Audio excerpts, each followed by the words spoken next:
Hello, well, it seems hardly possible, does it? Here we all are at the Royal Albert Hall yet again for yet another last night of the BBC Proms, the grand finale of the 98th season. The place is absolutely packed, I don't have to tell you, and down in the prom there's the usual sense of barely suppressed excitement. Dame Kiri Te Kanawa, our Britannia yet to be, will sing arias by Massenet. The Russian pianist Tatyana Nikolaeva will play the second piano concerto by Shostakovich, and by the way, she's in her 60s, not her 80s, as some of the papers say. And Andrew Davis will conduct the BBC Symphony Orchestra in music by Rossini and Rossini/Britten. Now, I talked just now about the promenaders down there. Tonight, for a change, I'm right up in the gallery, and there are promenaders up here too, very much so. They don't like to be forgotten either. Well, from up here, they and I have an absolutely fantastic view of this extraordinary great covered arena where the Proms have had their home for 50 years, since the middle of World War II. The old place, so aptly nicknamed the Village Hall of the Commonwealth, has been going through quite a facelift lately, and there are even more ambitious plans ahead. It's even rumoured that the acoustic saucers placed here in 1968 to scotch that notorious echo may be replaced, if funds allow, by a new acoustic ceiling. Already the gallery where we are has been restored to its former glory, and very nice it looks. It's now much as it was when the hall was first opened. And backstage, I may say, quite a lot's been going on too, to bring the Albert Hall up to the standard of competing modern concert halls. There, at this very moment, no doubt, the leader of the orchestra, Michael Davis, and Andrew Davis, principal conductor, are poised to face the uproar which will greet their appearance on the platform. The BBC Symphony Orchestra, with 15 Proms to their credit this season, are already there, and we shall hear them first in the overture to the Barber of Seville by Rossini.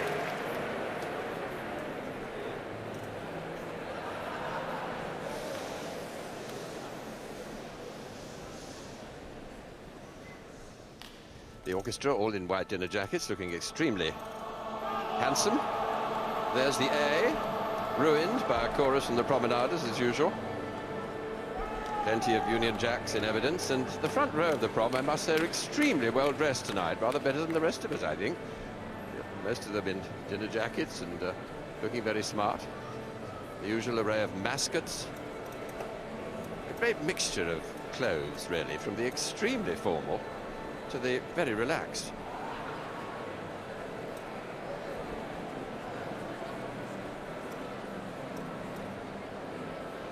This has been a very happy and successful season. Over £2 million taken at the box office, which pleases the organisers very much. Here's the leader of the BBC Symphony Orchestra, Michael Davis. Gets a big cheer. Now, as is well known, the first night of the Barber in Rome was fraught with appalling problems, and the piece was almost booed off the stage by supporters of Paisiello, composer of a rival Barber. One little difficulty was that Rossini had lost the overture and decided to use one that had already done service in 2 previous operas. Well, we all know how extremely popular it has turned out to be. And here to conduct it is Andrew Davis, principal conductor, and a very, very popular figure here at the Proms. The overture to the Barber of Seville.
Off to a fine start with the overture of the Barber of Seville by Rossini. Also did service for an opera called Elizabeth, Queen of England, which might make it almost more suitable for the last night of the Proms. Now, the engagement of Dame Kiri Te Kanawa to appear at the last night this year is undoubtedly an eagerly awaited highlight of this 98th season of Proms. In the first half, she's going to sing arias by Jules Massenet, the gavotte from his masterpiece Manon, and first an aria from Le Cid, first produced in Paris in 1885, less than 2 years after the tremendous triumph of Manon. The Cid is based on Corneille's drama about the legendary Spanish hero, known in Spain, of course, as El Cid. Chimène is distraught because her father has been killed by her lover, and she expresses her conflicting emotions, grief and desire for revenge.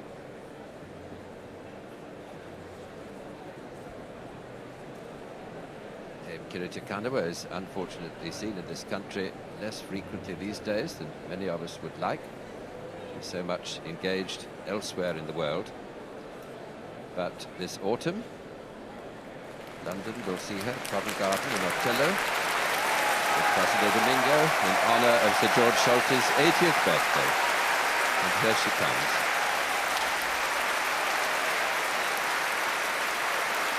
The aria Pleurez mes yeux from Massenet's Le Cid.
And now to Manon, which is a story of tragic frailty in a woman. Although faithfully loved by Descuiers, she can't resist the attractions of luxury. She sings the famous gavotte with impertinence and gaiety, according to the composer's instructions, on the arm of her new wealthy lover, de Bretigny.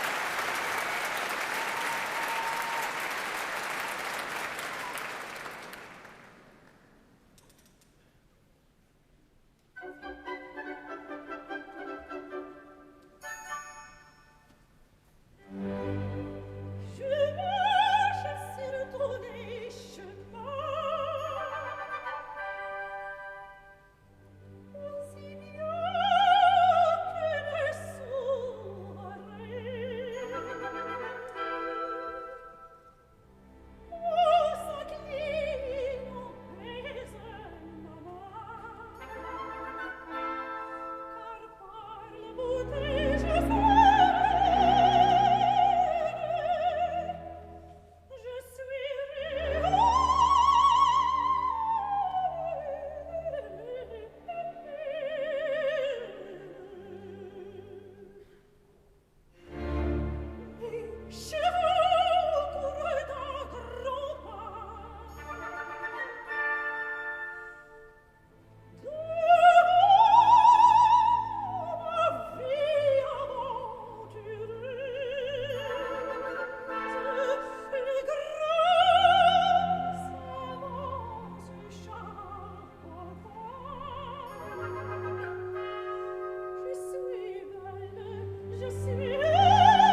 A tumultuous ovation, as one would expect, for Dame Kiri Te Kanawa on her first appearance this evening.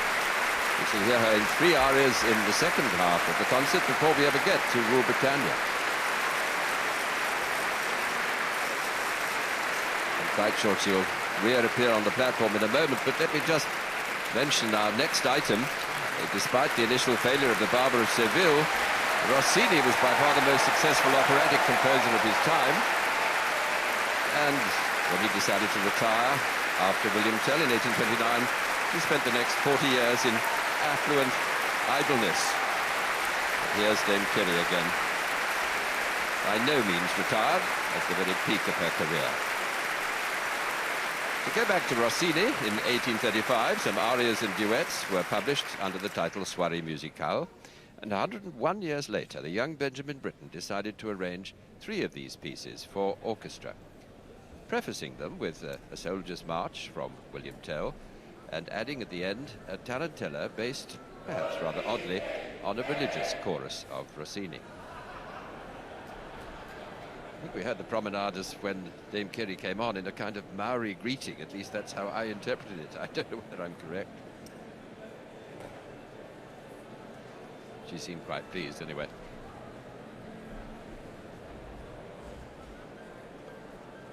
She said she was looking forward very much to this experience.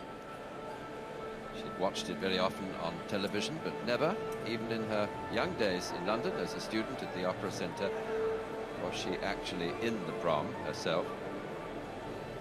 She dislikes crowds.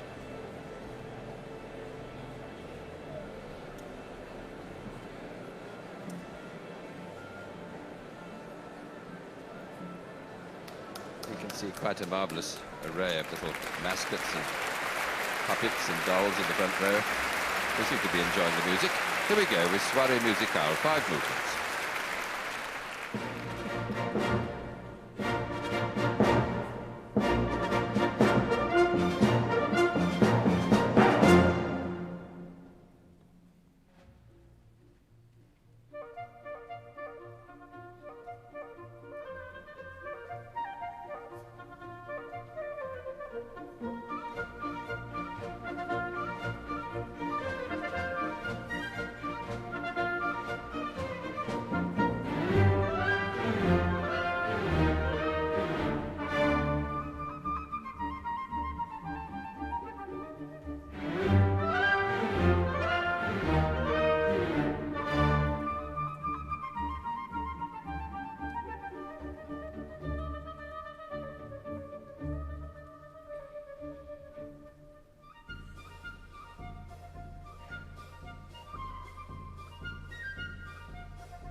Well, that seemed to go down very well. Britten's suite of 5 pieces by Rossini, Soirees musicale, and it had the promenaders bobbing up and down in rhythm.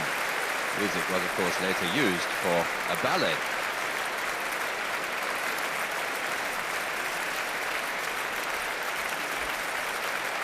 One more call for the orchestra, and Andrew Davis shakes hands with the leader, Michael Davis.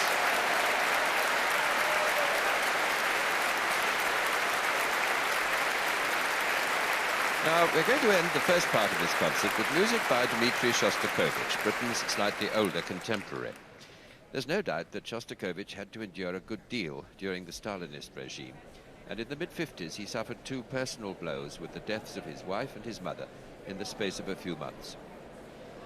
Then followed a happier interlude under the influence of a new marriage, and it was during this time that he wrote his relatively carefree second piano concerto for his son Maxim to play, more or less as an audition piece to enter a prestigious piano class at the Moscow Conservatoire. Maxim gave the first performance at the Conservatoire in 1957 on his 19th birthday.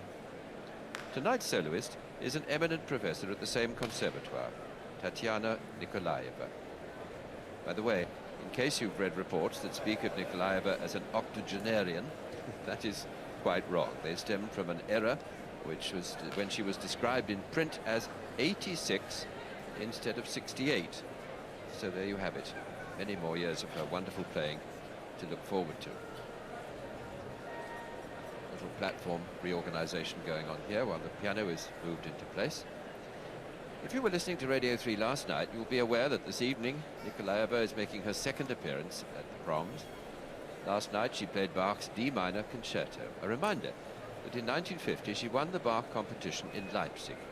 Now this was a very significant moment in her life because Shostakovich was a member of the jury and was deeply impressed by her playing. And when they met again in Moscow, soon afterwards at his flat, the composer played over the first 2 of his preludes and fugues. He asked Nikolaeva to call again next day, and there was another prelude and fugue, and so on, until the whole set of 24 had been written. Shostakovich presented Nikolaeva with the set in manuscript. They were dedicated to her, and she gave the first public performance in Leningrad, as it then was, in 1952. Well, we had to have that, didn't we, as the piano lid goes up. So that was really how the friendship started between Nikolaeva and Shostakovich. And as for the concerto we're going to hear tonight, written for the composer's son, as we said, but Nikolaeva has a very special copy of the score inscribed for her by the composer in 1954. Tatyana Nikolaeva greatly enjoyed her appearance here last night. She said she loved the atmosphere of the Proms and she'd like being back in London again. She still teaches in Moscow. She has a star pupil, a brilliant 20-year-old, Nikolai Luyansky. We'll be hearing of him, I expect. But she's in ever-increasing demand as a performer.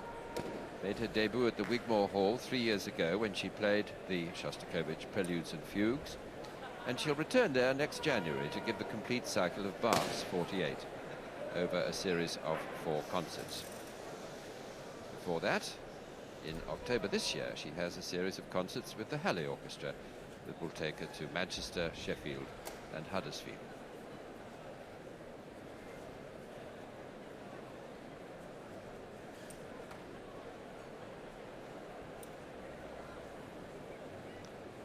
There are more recital plans for Nikolaeva to return to this country in 1993.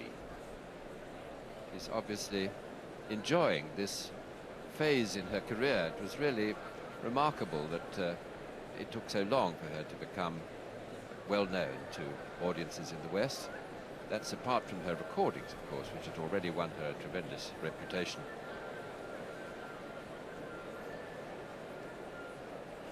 I mentioned earlier on that the prom season really has been remarkably successful. Rather good takings at the box office. Some £2 million, which was a bit of a breakthrough. 81% of ticket sales, which is really thought to be extremely good, and as good as last year, which in the present context of the recession is quite remarkable. And all the more so, perhaps, because of the number of new and, in some cases, quite challenging works which have been performed often to packed audiences. And another source of pleasure has been the very large attendances at early music concerts.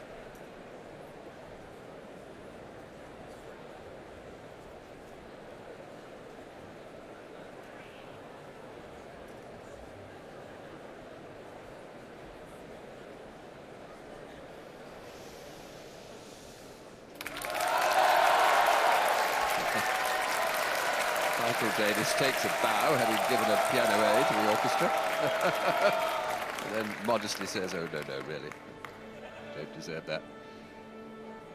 The men in white jackets, as I said, the women in very colourful floral dresses. And that applies to the chorus as well tonight. No longer the long black that ladies were invariably required to wear on formal occasions for concerts.